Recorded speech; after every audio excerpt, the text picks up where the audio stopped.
आज हम लोगों ने तैयार की है 100% मिल्क से बर्फ़ी की रेसिपी, जो कि सिर्फ़ और सिर्फ़ 3 इंग्रेडिएंट से बन के तैयार हुई है। और अगर मैं कहूँ कि आपको इस मज़ेदार और आसान सी बर्फ़ी की रेसिपी के लिए ना तो खोया, मावा, क्रीम, कंडेंस्ड मिल्क या मिल्क पाउडर या फिर मैदा, बेसन वगैरह किसी किस्म की चीज़ की ज़रूरत नहीं है। इन सारी चीज़ों के बिना हम लोग इस मज़ेदार ओरिजिनल ऑथेंटिक खोया बर्फ़ी को या फिर मलाईदार मज़ेदार सी इस बर्फ़ी को आज हम अपने घर के अंदर बनाएंगे, कोई भी किसी किस्म की अनहेल्दी या एक्सपेंसिव चीज़ का इस्तेमाल ना करते हुए। तो ज़रूर ट्राई कीजिएगा इस खोया बर्फ़ी को। मुझे पूरी उम्मीद है कि ये मज़ेदार और आसान सी हलवाई स्टाइल में बनी हुई ओरिजिनल बर्फ़ी की रेसिपी आप सबको बहुत पसंद आएगी। आपने बहुत सारे इस तरह के स्वीट्स, बर्फ़ीज़ या मिठाइयाँ खाई होंगी, लेकिन इस रेसिपी को भी ज़रूर ट्राई कीजिएगा, इसकी बात ही अलग है। तो चलते हैं अब इस मज़ेदार सी रेसिपी को बनाना शुरू करते हैं। तो सबसे पहले मैंने एक अदद सॉस पैन ले लिया है, उसके अंदर हम ऐड कर रहे हैं 1.5 टेबल स्पून देसी घी का। अगर आपके पास बटर हो तो वो भी आप ऐड कर सकते हैं, और अगर देसी घी और बटर ना भी हो तो आप इसके अंदर 1.5 टेबल स्पून कोकोनट ऑयल का भी इस्तेमाल कर सकते हैं। और अब मीडियम फ्लेम पे इस घी को अच्छे से आप गर्म होने देंगे। जब ये घी मेल्ट हो जाएगा तो इसके अंदर हम दूध ऐड कर देंगे। और दूध अगर आपको फुल फैट मिले तो अच्छी बात है, अगर नहीं मिलता तो कोई मसला नहीं, घी हमने इसीलिए ही तो ऐड किया है, ये फैट ही तो है। और इस घी की वजह से आपका दूध जो है वो नीचे या साइडों पे जो है लगेगा नहीं, और आप बड़ी आसानी से स्पैचुले वगैरह से साइडों से भी दूध को हिला के स्टर करते हुए पकाएंगे। और तो ये रहा हमारा 1 लीटर दूध, जो कि अब हम इस सॉस पैन के अंदर ऐड कर देंगे और मीडियम लो फ्लेम पे हम इसे छोड़ देंगे पकने के लिए। और अगर आप फ्लेम हाई पे रखेंगे तो आपका दूध जो है वो उबल सकता है। और मैं इस बर्फ़ी को बनाने के लिए इसके अंदर ये वुडन फ्लैट मुंह वाला कुकिंग स्पून जो है वो ये यूज़ कर रही हूँ, और मैं यही रेकमेंड करूँगी कि आप ये यूज़ करें। अगर आप स्पैचुला वगैरह यूज़ करना चाहें तो वो कर सकते हैं, लेकिन अगर आपका दूध नीचे लगेगा तो स्पैचुले से आपको इतना अंदाज़ा नहीं होता। तो अगर आप वुडन स्पून यूज़ करेंगे तो ये थोड़ा हार्ड होता है, तो इससे जो है आपको पता लगता रहता है कि दूध कहीं नीचे तो नहीं लग रहा। और ये मैं इसके अंदर 1/4 teaspoon green cardamom powder add कर रही हूँ, और मीडियम फ्लेम पे इसको स्टर करते हुए इसी तरह आपने पकाते रहना है और इसके पास ही रहना है, कहीं आपका दूध जो है उबल ना जाए। और इसको आपने इतना पकाना है कि ये पहले आपको एक रबड़ी की शक्ल में नज़र आने लगेगा, दूध जो है वो काफ़ी हद तक रिड्यूस हो जाएगा। फिर इसका आपने खोया बनाना है और उसी से ही हम ये परफेक्ट मज़ेदार सी खोया बर्फ़ी जो है बनाएंगे। और इसी तरह एवरी 3 to 5 मिनट के बाद आपने इसको स्टर करना है, और कहीं ये आपका दूध नीचे तो नहीं लग रहा, जस्ट टू मेक श्योर। और आपने इसको मीडियम फ्लेम पे इतना पकाना है कि ये बिल्कुल थिक हो जाएगा, दूध जो है काफ़ी हद तक रिड्यूस हो जाएगा। तो अभी आप देख सकते हैं इसका कलर, और ये दूध काफ़ी हद तक रिड्यूस हो चुका है। और अभी मज़ीद मैं इसको पकाऊंगी।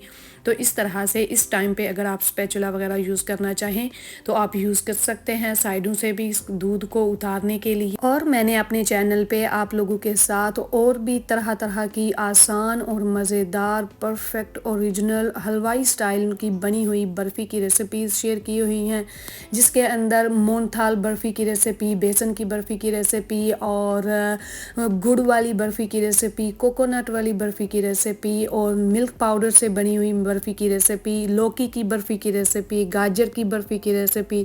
बहुत सारी आसान और मज़ेदार और परफेक्ट सी बर्फ़ी की रेसिपीज़ आपको मिलेंगी। और मैसूर पाक भी हमने मिल्क केक की रेसिपीज़ भी आप लोगों के साथ शेयर की हुई हैं। वो सारी आसान और मज़ेदार बर्फ़ी की रेसिपीज़ हैं जो कि आप देख सकते हैं। और ये मैंने इसके अंदर 3 टेबल स्पून शुगर, जो हमारे पास ग्रेनुलेटेड शुगर होती है, वो ऐड की है। आप अपने टेस्ट के मुताबिक कम या ज़्यादा कर सकते हैं, और मैं यही रेकमेंड करूँगी कि आप इसके अंदर शुगर का कम इस्तेमाल कीजिएगा, क्योंकि कम शुगर वाली बर्फ़ी जो है वो ज़्यादा मज़ेदार लगती है।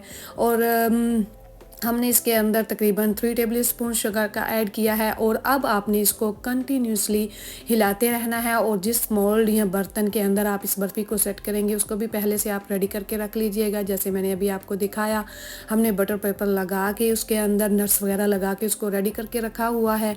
और अब हम इसको मज़ीद थोड़ी देर के लिए पकाएंगे। अब आप देख सकते हैं इसका मिक्सचर जो है बर्फ़ी का काफ़ी थिक हो गया है, और अब देखें अब कितना थिक हो गया है, सारा दूध दूध इसका रिड्यूस हो चुका है तकरीबन 50 टू 55 मिनट के बाद। और इसी तरह आपने दूध को नीचे नहीं लगने देना और कंटिन्यूसली इसको स्टर करते हुए पकाना है। इस स्टेज पे एक तो आपने फ्लेम जो है वो बिल्कुल लो कर देनी है, और अगर आप चाहें तो इसके अंदर हाफ़ टेबल स्पून देसी घी का मज़ीद ऐड कर सकते हैं। मैं अभी ऐड कर रही हूँ और इसको हम पकाएंगे अभी 2 से 3 मिनट के लिए। और जब ये घी अच्छे से इस बर्फ़ी के अंदर मिक्स हो जाएगा और आपका ये बर्फ़ी का जो मिक्सचर है सॉस पैन को छोड़ने लगेगा, इकट्ठा सा हो जाएगा, तो फिर आपने इसकी फ्लेम ऑफ़ कर देनी है और आपकी मज़ेदार सी खोया बर्फ़ी जो है बन के रेडी हो चुकी है, जो कि 100% हमने मिल्क से तैयार की है।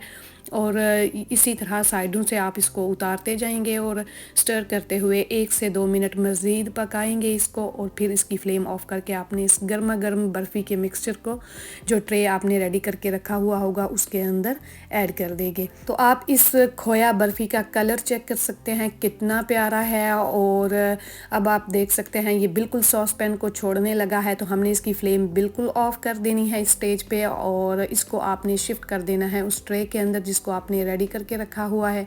तो 1 लीटर दूध से ये हमारी बर्फ़ी बन के रेडी हो चुकी है। तो इसको आप गर्मा गर्म को इस ट्रे के अंदर शिफ्ट करेंगे। और अगर आपके पास बटर पेपर नहीं है तो आप किसी भी किस्म के ट्रे के अंदर एक ब्रश की मदद से देसी घी लगा के इस बर्फ़ी के मिक्सचर को उसके अंदर ट्रांसफ़र कर दें। अच्छे से स्पैचुले से आप इसको स्प्रेड करेंगे, सेट करेंगे, और फिर आपने इसको थोड़ा सा टाइम देना है 2 से 3 घंटे के लिए, ताकि बर्फ़ी जो है आपकी अच्छे से सेट हो जाए।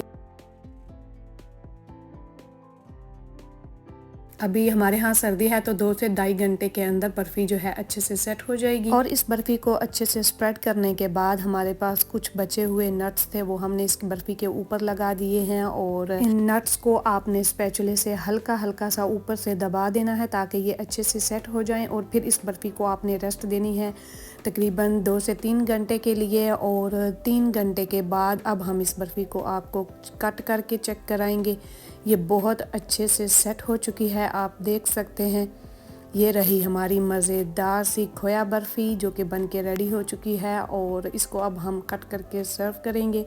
आप इसको चाय के साथ, कॉफ़ी के साथ इंजॉय कर सकते हैं। ये बहुत ही उम्दा, एक ओरिजिनल, ऑथेंटिक और एक हेल्दी वे में बनी हुई ये बर्फ़ी की रेसिपी है। इसके अंदर कोई अनहेल्दी इंग्रेडिएंट्स या कोई महंगा इंग्रेडिएंट्स हमने इस्तेमाल नहीं किया है। बहुत ही सिंपल, बहुत ही आसान सी ये हमारी खोया बर्फ़ी बन के रेडी हो चुकी है, इंतहाई मुनासिब शुगर के साथ, और बहुत कम घी का इस्तेमाल किया है हमने इसके अंदर। और सबसे बड़ी बात, अगर आपके पास फुल फैट क्रीम मिल्क नहीं भी है तो आप इसके अंदर 1 से 1.5 टेबल स्पून घी का ऐड करते हुए इस बर्फ़ी को तैयार कर सकते हैं। और अगर आपके पास घी भी नहीं है तो आपको, जैसे कि मैंने पहले बताया, आप कोकोनट ऑयल का भी इस्तेमाल कर सकते हैं, उससे भी आपकी बहुत फ्लेवरफुल सी मज़ेदार सी बर्फ़ी बन के रेडी हो जाएगी। तो ये रही हमारी मज़ेदार सी खोया बर्फ़ी जो कि सिर्फ़ और सिर्फ 1 लीटर दूध से बन के तैयार हुई है, और इसके अंदर कोई भी ऐसा इंग्रेडिएंट्स हमने इस्तेमाल नहीं किया है। बहुत ही उम्दा, बहुत ही मज़ेदार सी ये बर्फ़ी की रेसिपी है, ज़रूर ट्राई कीजिएगा। और मुझे पूरी उम्मीद है कि ये मज़ेदार और आसान सी बर्फ़ी की रेसिपी आप सबको बहुत पसंद आई होगी। अगर आपको ये रेसिपी पसंद आई है तो प्लीज़ मेरे चैनल को लाइक, शेयर और सब्सक्राइब करें, और साथ में दिए गए बेल आइकन को ऑन करके ऑल पे क्लिक कर दें ताकि मेरी हर नई आने वाली वीडियो का नोटिफिकेशन आपको सबसे पहले मिल सके। तो चलती हूँ, दुआओं में याद रखिएगा। अल्लाह हाफिज़।